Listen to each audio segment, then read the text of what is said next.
Hello అందరికీ, this is తిరు. చూపిస్తున్న recipe క్రంచీగా, టేస్టీగా, ఎమ్మీగా చాలా బాగుంటుంది. పిల్లలైతే చాలా ఇష్టంగా తింటారు. హాలిడేస్ వస్తున్నాయి కదా, ఇలా స్నాక్ ఐటెం చేసి పెట్టండి, ఇష్టంగా తింటారు. ప్రాసెస్లోకి వస్తే ఒక బౌల్ తీసుకుని 4 కప్స్ గోధుమ పిండి తీసుకున్నాను. నేను ఏబీసీ జ్యూస్ ప్రిపేర్ చేసుకుంటాను. ఆ పల్పు పడేయకుండా చపాతీల్లోకి కానీ దోశల్లోకి కానీ వాడుతూ ఉంటాను. ఈరోజు ఈ స్నాక్ ఐటెంలోకి యాడ్ చేశాను క్యారెట్ బీట్రూట్ పల్ప్ని. తగినంత సాల్ట్ యాడ్ చేసుకుని కొంచెం కొంచెం వాటర్ పోసుకుంటూ చపాతీ ముద్దని కలుపుకోవాలి మెత్తగా. చపాతీ ముద్ద కలుపుకున్న తర్వాత పైన కొంచెం ఆయిల్ అప్లై చేసుకుని ప్లేట్ పెట్టుకుని అరగంట పాటు నానబెట్టుకోవాలి. 2 బంగాళదుంపల్ని ముక్కలుగా కట్ చేసి ముందే ఉడికించుకున్నాను. బంగాళదుంపకు పైన ఉన్న తొక్కనంతా తీసేసి మెత్తగా చేసుకుని ఇంత సాల్ట్ని వేసుకో. 1 స్పూన్ కారం కూడా యాడ్ చేసుకున్నాను. కొంచెం అల్లం వెల్లుల్లి పేస్ట్, ధనియాల పౌడర్ 1/2 స్పూన్, జీరా powder 1/2 spoon, pepper powder 1/2 spoon. దీనిలోకి మెయిన్ ఇంగ్రీడియంట్ కసూరి మేతి. దగ్గర ఉంటే వాము, కొత్తిమీర కూడా యాడ్ చేసుకోవచ్చు. కొంచెం ఆయిల్ అప్లై చేసుకుని మొత్తం కలిసేలాగా కలుపుకోవాలి. ఆయిల్ అప్లై చేస్తే చేతికి అంటుకోకుండా ఉంటుంది.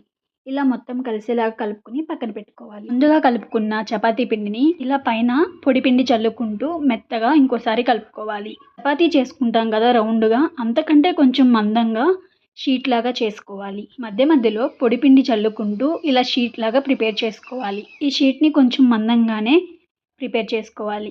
ఇలా షీట్ లాగా చేసుకుని దానిపైన పొడిపిండి చల్లుకుంటూ చూపిస్తున్నా కదా, ఇంత సైజులో చేసుకోవాలి. ముందుగానే ఆలు స్టఫ్ని ప్రిపేర్ చేసుకున్నాం కదా, ముందుగా చేసుకున్న షీట్ పైన ఈ ఆలు కర్రీని మొత్తం అప్లై చేసుకోవాలి.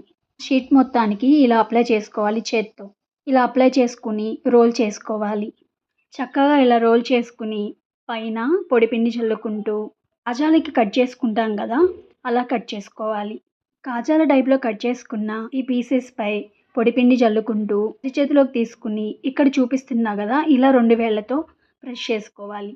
ఇక్కడ చూస్తున్నారు కదా ఎలా ప్రెస్ చేసుకున్నాను. చక్కగా పొరలు పొరలుగా లోపల ఆలు కర్రీ ఎంత చక్కగా కనిపిస్తుందో చూసారు కదా. వీటినన్నిటిని ఒక ప్లేట్లో తీసుకొని పక్కన పెట్టుకున్నాను. స్టవ్ ఆన్ చేసుకుని కడాయి పెట్టుకుని డీప్ ఫ్రైకి కావాల్సినంత ఆయిల్ పోసుకోవాలి. ఆయిల్ వేడైన తర్వాత కడాయికి తగ్గట్టు ఈ పీసెస్ అన్నిటిని డీప్ ఫ్రై చేసుకోవాలి. గోల్డెన్ బ్రౌన్ కలర్ వచ్చే వరకు చక్కగా ఫ్రై చేసుకోవాలి. ఒక ప్లేట్లో టిష్యూ పెట్టుకుని పక్కన పెట్టుకోవాలి. ఫ్రై చేసుకున్న ఈ పీసెస్ని ఆ టిష్యూ ఉన్న ప్లేట్లో పెట్టుకోవాలి. ఎక్స్ట్రాగా ఏమన్నా ఆయిల్ ఉంటే టిష్యూ పీల్ చేసుకుంటుంది. డీప్ ఫ్రై చేయడం ఇష్టం లేకపోతే షాలో ఫ్రై చేసుకోండి, ప్యాన్ ఫ్రై చేసుకోండి. లోపల సాఫ్ట్గా, పైన క్రంచీగా, కొంచెం కారంగా, చాలా టేస్టీగా ఉంటాయి. పిల్లలు కూడా ఇష్టంగా తింటారు. నచ్చిందా నా వీడియో?